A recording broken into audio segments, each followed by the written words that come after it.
Ada satu amalan Rasulullah yang belum ayah lakukan. Apakah itu? Setiap hari Rasulullah selalu datang ke sudut kota Madinah untuk memberi makan seorang Yahudi yang buta.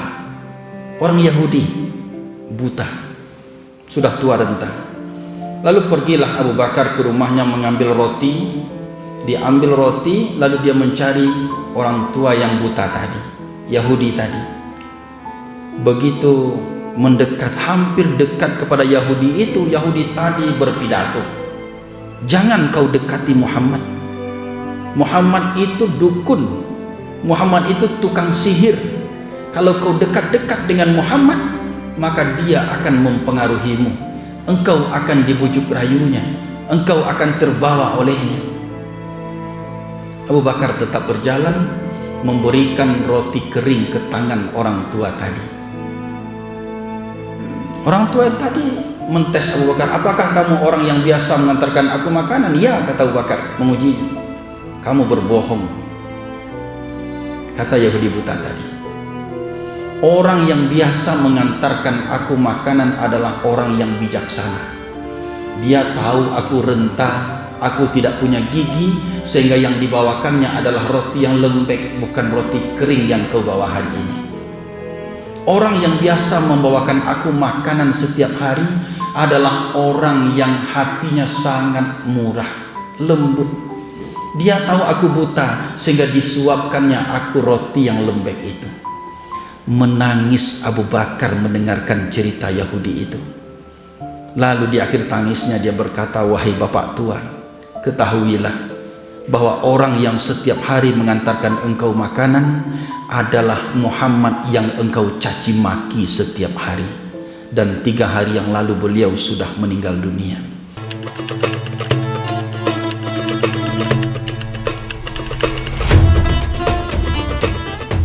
A'udzubillahi minasyaitonir rajim. Bismillahirrahmanirrahim. Assalamualaikum warahmatullahi wabarakatuh. Alhamdulillahi rabbil alamin, wal 'aqibatu lil muttaqin, wassalatu wassalamu ala sayyidina wa habibina wa maulana Muhammadin wa ala alihi wa ashabihi ajma'in. Qala Allah ta'ala fil Qur'anil 'azim, a'udzu billahi minasy syaithanir rajim. Bismillahirrahmanirrahim. Yauma la yanfa'u malun wala banun illa man atallahi biqalbin salim. وقال رسول الله في حديثه ألا وإن في الجسد مضغة إذا صلحت صلح الجسد كله وإذا فسدت فسد الجسد كله. رواه مسلم. صدق الله العظيم وصدق رسوله النبي الكريم. Ma'asyiral muslimin wal muslimat, jamaah zuhur yang dimuliakan Allah. Bersyukur kita kehadiran Allah Subhanahu wa taala atas hidayah iman dan Islam yang tetap bersemayam di dalam dada kita. Selawat kita kepada junjungan alam, semoga serta terlimpah untuk Nabi besar Muhammad sallallahu alaihi wasallam. Ayat yang kita bacakan tadi terdapat dalam surah Asy-Syu'ara, surat yang ke-26, ayat 88 dan 89. Artinya lebih kurang, pada hari itu tidak lagi bermanfaat harta dan tidak lagi mendatangkan manfaat anak keturunan. Illa man atallahi biqalbin salim, kecuali yang akan menyelamatkan, yang akan mendatangkan kemanfaatan itu adalah orang yang mendatangi Allah dengan hati yang bersih. Hadis dari Nu'man bin Bashir, semoga Allah meridainya, Rasulullah SAW bersabda, ketahuilah bahwa di dalam setiap jasad manusia itu terdapat mudghah, segumpal daging. Iza salahat salahal jasadu kulluh, apabila baik segumpal daging itu, maka baiklah seluruh yang keluar dari manusia itu, baik perbuatan, perkataan, tindak tanduk, pikiran. Wa iza fasadat, apabila rusak hati itu, rusak segumpal daging itu, maka yang keluar juga tidak baik. ala wahyal qalb, maka segumpal daging itu ketahuilah bahwa itu adalah hati. Hati yang bersih adalah hati yang mengeluarkan energi positif, yang mendorong perilaku setiap orang yang memiliki hati yang bersih itu untuk berpikir positif, berbuat baik, dan terhindar dari perbuatan yang tidak diridhai oleh Allah Subhanahu wa taala. Maka hati yang bersih inilah yang dijamin oleh Allah yang akan mendapatkan syafaat, yang akan mendapatkan kemenangan di akhirat nanti. Pertanyaannya adalah bagaimana kita menghidupkan qalbun salim itu. Setiap kita mempunyai hati itu. Bahkan orang-orang sufi mengatakan hati itu adalah raja. Raja yang menggerakkan setiap tubuh kita, setiap tindak tanduk kita, setiap pikiran kita. Maka harus dijaga hati itu, raja itu, agar tetap bersih, salim. Bagaimana menghidupkan qalbun salim itu? Setidaknya ada 3 hal yang bisa kita lakukan untuk menghidupkan qalbun salim itu. Yang pertama adalah jangan membenci siapapun dan apapun. Jangan membenci. Kenapa? Karena hakikatnya setiap apapun yang ada di dunia ini adalah makhluk ciptaan Allah, dan Allah menitipkan kemahaindahannya ke dalam makhluk itu. Hakikatnya ketika kita membenci sesuatu, kita membenci ciptaan Allah. Maka sebagai manusia yang beriman, yang menjaga hatinya tetap bersih, kita harus tetap menjaga hati kita untuk tidak pernah membenci orang lain. Kenapa? Karena setiap orang betapapun buruknya pasti punya nilai baik yang bisa kita ambil dari orang itu. Hal ini pernah dalam sebuah kisah Nabi Isa alaihissalam berjalan keluar berpetualang bersama murid-muridnya. Ketika melewati sebuah lembah, Nabi Isa melihat sebuah bangkai binatang, seekor bangkai binatang. Lalu Nabi Isa bertanya kepada muridnya, bagaimana pendapat kalian terhadap bangkai ini? Maka murid Nabi Isa berpendapat, ya Rasulullah, bangkai ini busuk, bangkai ini penuh nanah. Murid yang lain berkata, bangkai ini penuh dengan ulat.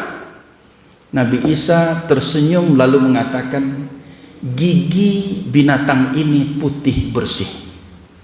Lalu dia kembali menjelaskan, orang-orang yang hatinya bersih maka akan melihat dan berpikir dengan cara yang positif. Beginilah hendaknya qalbun salim itu. Sesuatu dilihat dengan cara pandang yang baik. Yang kedua, cara menghidupkan qalbun salim itu, jangan pernah merasa lebih dari orang lain. Janganlah bersikap sombong. Jadilah orang yang rendah hati. Sebagai contoh, ketika kita bertemu dengan orang yang lebih tua dengan kita, maka tanamkanlah di dalam diri kita, orang ini lebih tua dari saya, lebih lama hidup dari saya, berarti amalannya lebih banyak dari saya kurang dari orang ini. Ketika kita bertemu dengan yang lebih muda, kita berpikir sebaliknya, wah, anak ini masih muda, pasti dosanya belum sebanyak saya.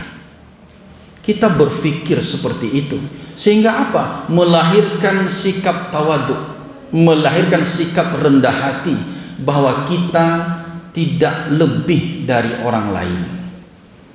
Yang ketiga, cara menghidupkan qalbun salim itu adalah berbuat baiklah kepada siapapun, kapanpun, dan dimanapun.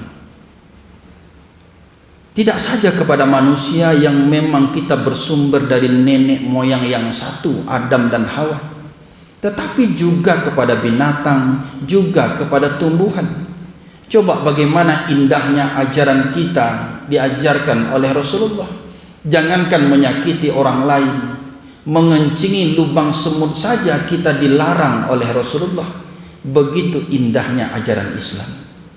Lalu bagaimana ketika Rasulullah SAW dilempari oleh orang-orang di Taif, dikejar orang tua, anak-anak wanita melemparinya sampai Rasulullah luka-luka, sampai Jibril datang, wahai Muhammad, berdoalah kepada Allah, akan kuangkat bukit Uhud dan kutimpakan kepada negeri Taif ini. Apa yang dilakukan oleh Rasulullah? Rasulullah berdoa, Allahumma ighfir li qaumi fa innahum la ya'lamun. Ya Allah, ampunilah kaumku, mereka berbuat seperti ini karena mereka tidak tahu. Nabi doakan mereka dapat hidayah. Kalau tidak mereka hari ini yang dapat hidayah, setidaknya anaknya. Kalau tidak anaknya yang dapat hidayah, setidaknya cucunya. Kalau tidak cucunya yang dapat hidayah, setidaknya cicitnya. Pada akhirnya banyak ulama-ulama besar yang lahir dari Taif yang melanjutkan perjuangan agama Islam. Kenapa? Karena Rasulullah ingin berbuat baik kepada siapapun. Dia tidak membenci. Satu kisah lagi yang terakumulasi, tidak membenci, lalu tidak merasa baik dari orang lain, lalu berbuat baik kepada siapapun. Betapa kisah hikmah yang disampaikan oleh Abu Bakar.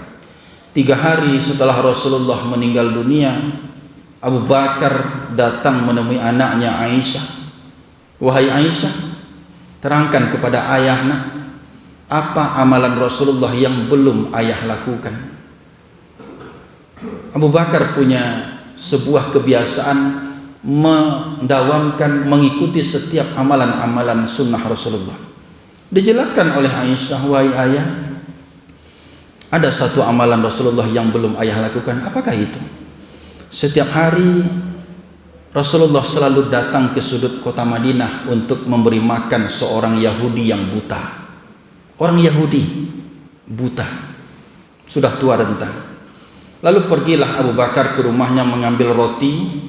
Diambil roti, lalu dia mencari orang tua yang buta tadi, Yahudi tadi. Begitu mendekat, hampir dekat kepada Yahudi itu, Yahudi tadi berpidato, jangan kau dekati Muhammad. Muhammad itu dukun, Muhammad itu tukang sihir. Kalau kau dekat-dekat dengan Muhammad, maka dia akan mempengaruhimu. Engkau akan dibujuk rayunya, engkau akan terbawa olehnya.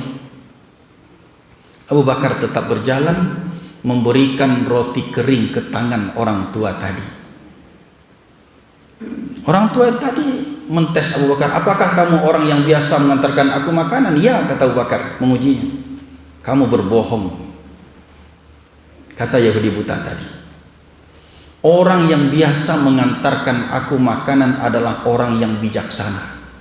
Dia tahu aku renta, aku tidak punya gigi, sehingga yang dibawakannya adalah roti yang lembek, bukan roti kering yang kau bawa hari ini. Orang yang biasa membawakan aku makanan setiap hari adalah orang yang hatinya sangat murah, lembut. Dia tahu aku buta, sehingga disuapkannya aku roti yang lembek itu. Menangis Abu Bakar mendengarkan cerita Yahudi itu. Lalu di akhir tangisnya dia berkata, wahai bapak tua, ketahuilah bahwa orang yang setiap hari mengantarkan engkau makanan adalah Muhammad yang engkau caci maki setiap hari. Dan 3 hari yang lalu beliau sudah meninggal dunia. Menangis terseduh-seduh Yahudi itu, sampai akhirnya dia bersyahadat di hadapan Abu Bakar. Coba bayangkan kerendahan hati Rasulullah, pintu maafnya yang selalu terbuka, tidak merasa lebih dari orang lain, dan selalu berbuat baik walaupun orang itu mencaci makinya. Bahkan sampai beliau sudah meninggal pun masih bisa menjadikan Yahudi tadi memeluk Islam, mendapatkan hidayah. Semoga kita dapat menghidupkan hati kita menjadi qalbun salim, sehingga kita menjadi orang-orang yang selamat di hadapan Allah di akhirat kelak. Billahi taufiq wal hidayah wal ridha wal inayah. Banyak maaf. Assalamualaikum warahmatullahi wabarakatuh.